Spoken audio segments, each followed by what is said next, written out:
پر شلار بدی رہی کڑی شرفیق پارزائی کی بموسم سے پسدیق پر شلار بدی رہی کڑی شرفیق پارزائی کی بموسم سے پسدیق خصوصا ژوند لار زمونږ د نن ورځې د خپرونې موضوع بیا هم جنت زمونږ په کورونو کې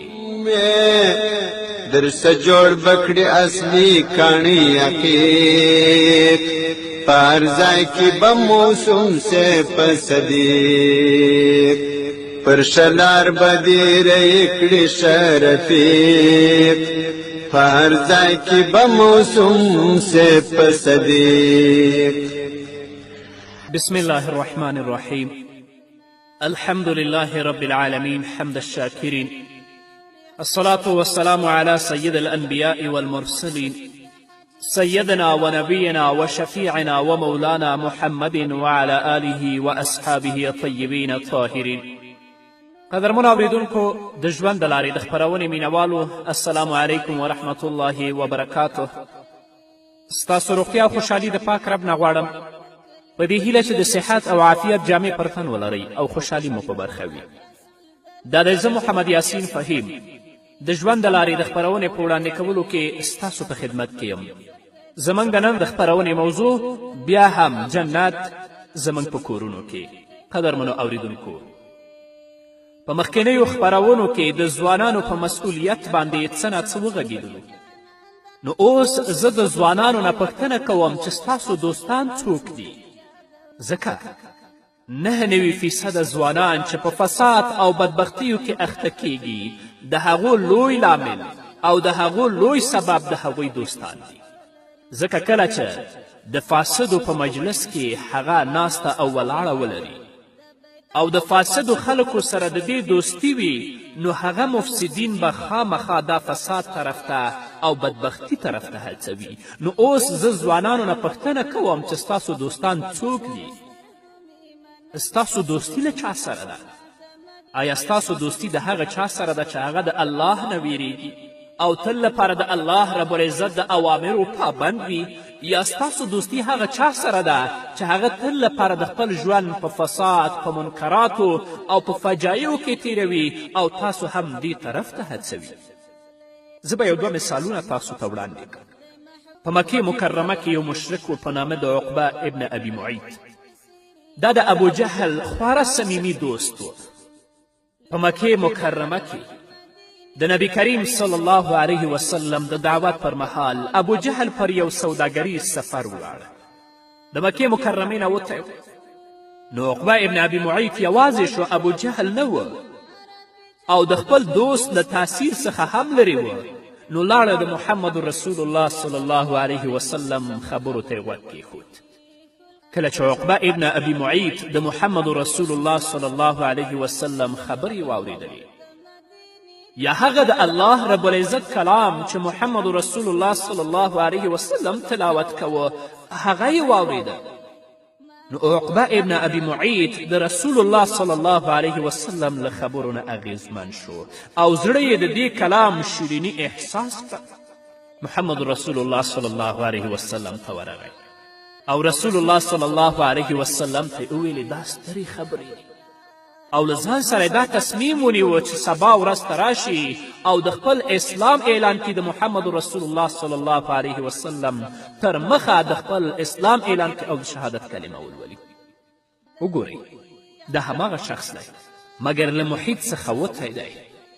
پر سبا ورځ ابو جهل له خپل سفر څخه راوګرځېد عقبه ابن ابي معیط چې د ابي جهل صمیمي دوست و ابي جهل ته یې وویلې ما د محمد خبرې واورېدې د محمد صلی الله علیه وسلم خبرې مې ډېرې خوښې شوې تاسو اوس د فاسد دوست تاثیر ته ګورئ چې عقبه ابن ابي معیط کوم ځای ته رسوي ابو جهل عقبه ابن ابي معیط ته ویلې تر دې وروسته زما ژبه تا سره په خبرو کولو باندې حرامه ده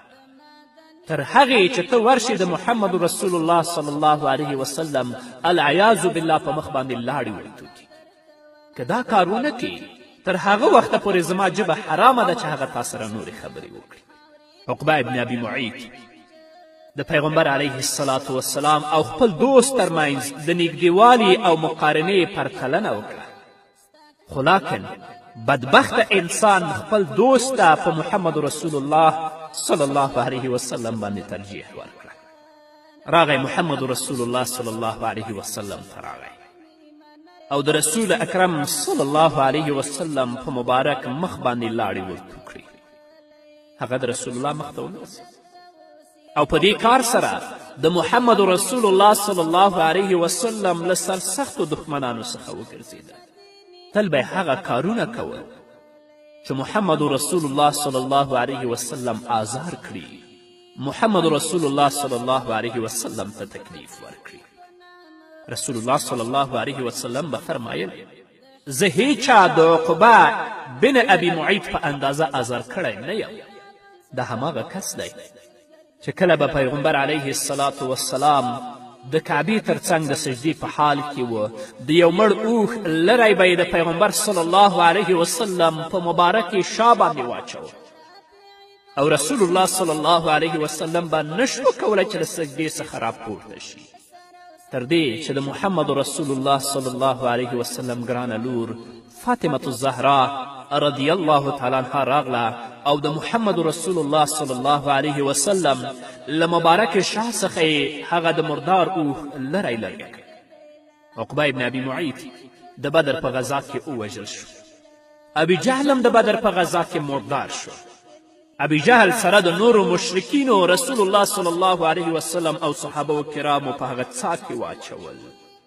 رسول الله صلی الله علیه وسلم د څا په سر ودرېده او د هر مشرک نوم به یې اخیسته. دا به یې ورته ویلې آیا هغه څه چې ستا الله یې تا ته وعده درکړې وه حق او رښتینې تاسو وموندله؟ وګورئ عقبه ابن ابي معیط دې ته حاضر و چې د محمد رسول الله صلی الله علیه وسلم خبرې واوري او په رسول الله صلی الله علیه وسلم باندې ایمان راوړي. اما د هغه دوستي یو فاسد انسان سره وه، د هغه دوستی د یو مفسد انسان سره چې د الله د دین او د رسول الله صلی الله علیه وسلم له ارشاداتو نه لرې وه، نو د هغه مجلس او د هغه دوستی په دې باندې دومره تاثیر وکړه د دې پر ځای چې په رسول الله باندې ایمان راوړي، محمد رسول الله سره دوستی په دښمني بدله کړه او ځای د خپل جهنم وګرځوه. زه تاسو نه پوښتنه کوم درنو ځوانانو چې ستاسو دوستان څوک دي او د چا سره دوستی لرئ؟ الله رب العزت دا آیتونه په محمد رسول الله صلی الله علیه وسلم وروسته د دې نه نازل کړل. د سورة فرقان 20 آیت نه تر 9 آیته پورې دا آیتونه دي. ویوم یعض الظالم علی یدیه یقول یا لیتنی اتخذت مع الرسول سبیلا یا ویلته لیتنی لم اتخذ فلانا خلیلا لقد اضلنی عن الذکر بعد اذ جاءنی وکان الشیطان للانسان خذولا. الله رب العزت فرمایی ظالم انسان به خپل لاسونه چیچي او وایي به چې کاشکې ما د پیغمبر ملګرتیا کړې وای. دا عقبه ابن ابي معیط به د آخرت په ورځ وایي او دا به وایي ای زما بده بخته کاشکې ما پلانی سړی په دوستي سره نه وای نیولی چې ابي جهل دی. هغه زه تیر ویستلم، د هغه نصیحت مې ومانه، هغه تیر ویستلم، د هغه نصیحت مې ونه مانه چې ما ته راغلی و. شیطان د انسان په حق کې ډیر زیات بې وفا او غولونکی ثابت شو. دا چیغې به هلته وهي، خو د دې افسوسونه او دا چیغې به د آخرت په ورځ دې لپاره هیڅ کومه ګټه نه رسوي. طبیعي خبره د قدرمنو اوریدونکو چې دا د اسلام او د کفر داستان دی، مګر زه درته وایم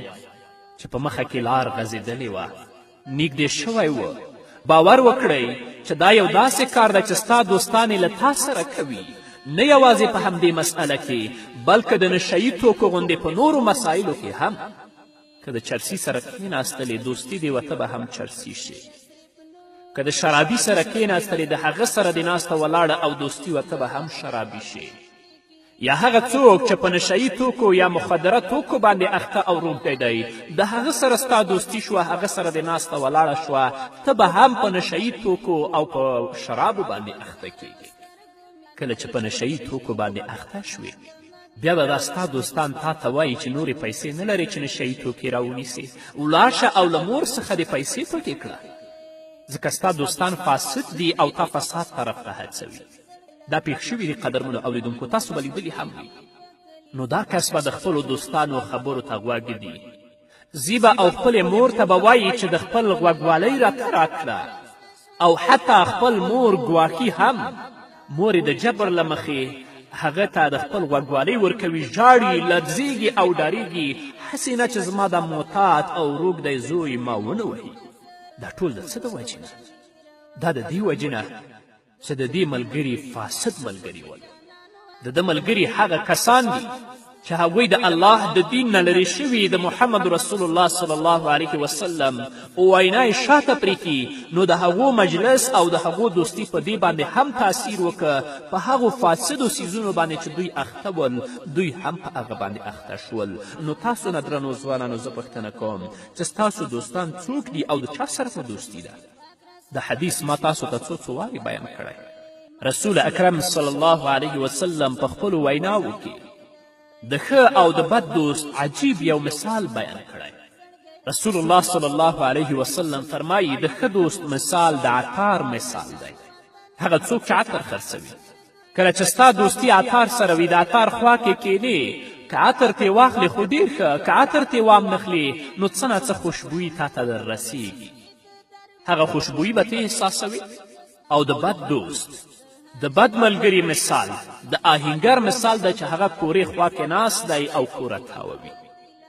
که ستا جامې ونه سوځي نو خامخا څه به څرکي د اور به تا ته در رسیږي او څه نه څه هغه تور دود به د ستا دماغ او پوزې ته در رسیږي علما کرام فرمایي یبقى الرجل الصالح صالحا ما لم يخالطه فاسدا فاذا خالطه یکون فاسد نیک انسان تر هغه وخته پورې نیک پاتې کیږي تر څو چې د دې دوستي د فاسدو خلکو سره نه وي شوي د فاسدو خلکو سره یو ځای شوی نه وي خو کله چې د دې ملګرتیا له فاسدو خلکو سره شوه نو دا به هم د هغو په شان فاسد ګرځي نه درنو ځوانانو راشئ د هغه چا سره دوستي وکړئ چې هغوی د الله سره دوستي لري د هغه چا سره ملګرتیا وکړئ چې هغوی د الله د رسول صلی الله علیه وسلم سره دوستی او مینه لري تر څو د هغوی مجلسونه او د هغوی مینه په تاسو باندې تاثیر وکړي تاسو هم د الله دین ته راوبلي نو ستاسو کورونه به ستاسو لپاره جنت شي او که خدای مکړه ستاسو دوستی له فاسدو خلکو سره وي هغه چا سره وي چې هغوی نه د الله نه ویریږي نه د الله د رسول صلی الله علیه وسلم ارشادات اوري نه حیا لري نه عزت لري نه شرم لري نو همداسې به تاسو په بېحیایي او بېشرمي کې ګرفتاره کړي کور به هم تاسو لپاره جهنم وي او په آخرت کې به د الله رب العزت په حضور کې ولاړ الله رب العزت به درنه پوښتنه کوي نه راځئ د نن نه ځان سره تصمیم ونیسئ او الله سره د عهد وکړئ چې د خپل فاسد او بد دوستان به پرېږدو ځان لپاره به په هغه ځای کې دوستان لټوو چې هغوی د الله سره رابطه لري هغوی د الله د دین سره اړیکې لري هغوی د محمد رسول الله صلی الله علیه وسلم سره اړیکې لري په ټولنه کې به معزز شي خلک به هم په درنه سترګه درته ګوري او همدارنګه الله رب العزت څخه به هم محبوب شي او که ستا ملګرتیا فاسدو خلکو سره وي په ټولنو کې به هم سپک وي په کورنۍ کې به هم سپک وي او د ټولو سترګو کې به منفور انسان وي راځه ځان منفوره ومه بلکې ځان معزز وګرځوه نیکان خلک ځان لپاره د خپل دوستي لپاره غوره کړه په همدې هیله قدرمنو اورېدونکو نور به م واورو خو د یوې دمې نه وروسته د مغزی پر دڼب زار بسې کوی تا د مغزی پر دڼب زار بسې کوی تا همیشه کدی ملګری و فسیق په هر ځای کې به موسم سے په صدیق پر شلار بدیره کړي شرفیق په هر ځای کې به موسم سے په صدیق فسق هغه عمل دې زما د سترګو تاره فسق هغه عمل دې زما د سترګو تاره چې پر تا دی باطني نوي شفیق په هر ځای کې به موسوم سیف صدیق. قدرمنو اوریدونکو بیا هم زموږ سلامونه او نیکې هیلې ومنئ. عقبه ابن ابي معیط ځان لپاره فاسد دوست غوره کړی و، نو د هغه په هڅونه سره ځان جهنم ته ورسو، د الله په قهر او په عذاب کې ګرفتاره شه. د دې برعکس هغه کس چې خپل دوست یې له جهنم څخه وژغوره او د جنت لاره یې ورښوده. یوه ښکلې بیلګه شه. د مکې مکرمې له شتمنو خلکو څخه یو هم د عیاش بن ابي ربیعه په نامه یو کس و او په مکې مکرمه کې اسلام راوړ. عیاش بن ابي ربیعه د امیر المؤمنین عمر بن خطاب رضی الله تعالی عنه یو صمیمي دوست و او له هغه سره ډیره مینه درلودله. کله چې له مکې مکرمې څخه مدینې منورې ته هجرت وکړ نو ابو جهل وډار شو چې د عیاش بن ابي ربیعه هجرت د مکې مکرمې د ځوانانو لپاره یو داسې تصویر اوسي چې شتمن ځوانان په محمد صلی الله علیه وسلم پسې روان دي او د مسلمانانو یو ښکلی تصویر وړاندې کړي. نو ابو جهل کوشش وکړ چې عیاش بن ابي ربیعه د هجرت څخه راوګرځوي. ابو جهل ورپسې ولاړ تر دې چې په لاره کې امیر المؤمنین عمر بن خطاب او عیاش بن ابي ربیعه ته ورسید. ابو جهل ورپسې آواز وکړ ای عیاشه. ځکه یې عیاش ته آواز کوه چې ابي جهل له امیر المؤمنین عمر بن خطاب سره مخامخېدلی نه شو او عیاش ته یې دا ویلې ای عیاشه مور دې خپله کړه. ستا مور قسم خوړلی چې له لمر څخه به سوري ته لاړه نه شي، وبه نه لامبي، اوبو ته به لاس ورنه وړي تر هغې چې ته راونه ګرځې او هغې پر خپل حساس رګ لاس کیښی. دا د ابي جهل د مور له خوا ورورې هم وه. دی ورته ویلي چې ستا مور ویلي دي تر څو چې بیرته راونه ګرځې زه څه خورم هم نه او مر ته کینم سوري ته هم نه ځم. ابو جهل دا تمثیل وړاندې کړ. عیاش هم متأثره شو. امیر المؤمنین عمر بن خطاب رضی الله تعالی عنه عیاش ته وویل ای عیاش د ابي جهل په خبرو باندې باور مه کوه. که چیرې ته بیرته د ابي جهل سره مکې مکرمې ته وګرځېد ابي جهل به تا په فتنه کې واچوي. عیاش امیر المؤمنین عمر بن خطاب رضی الله تعالی عنه ته وایي ای عمره مور مې ده. بیا عمر بن خطاب رضی الله تعالی عنه عیاش ته وایي زما په خبرو باندې باور وکړه. ابي جهل تا په فتنه کې اچوي. که چیرې مور دې په لمر کې ستړې شي هغه په خپله سوري ته ځي. که چیرې ډیره تنده او کړاوې وځوروي نو حمام ته به ولاړه شي، اوبه به وڅښي یا به په ځان اوبه واچوي. څرګنده خبره ده چې داسې ووایي.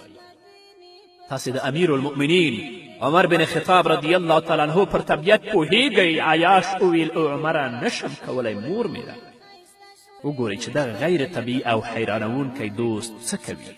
عمر رضی الله تعالی عنه عمر رضی الله تعالی عنه اوس عیاش ته وایي ای عیاش که چیرې پر دې ټینګار کوې چې وګرځې نو زما اوښ در سره واخله، ښایي دا اوښ تا ته ما او اسلام در په یاد کړي. د هغه وخت اوښ د دې وخت له بهترینو موټرو سره برابر و یا تاسې له بهترینو موټرو سره معادل تصور کړئ. په داسې حال چې د عمر بن خطاب دوست د کافرانو خواته ور روان دی.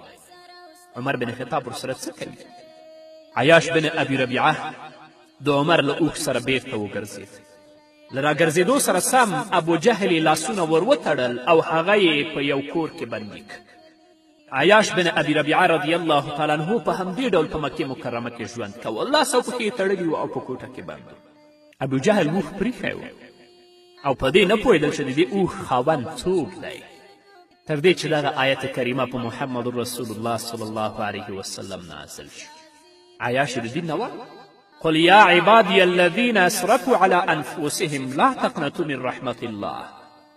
ان الله یغفر الذنوب جمیعا. ای پیغمبره هغو بندگانو ته مې ووایه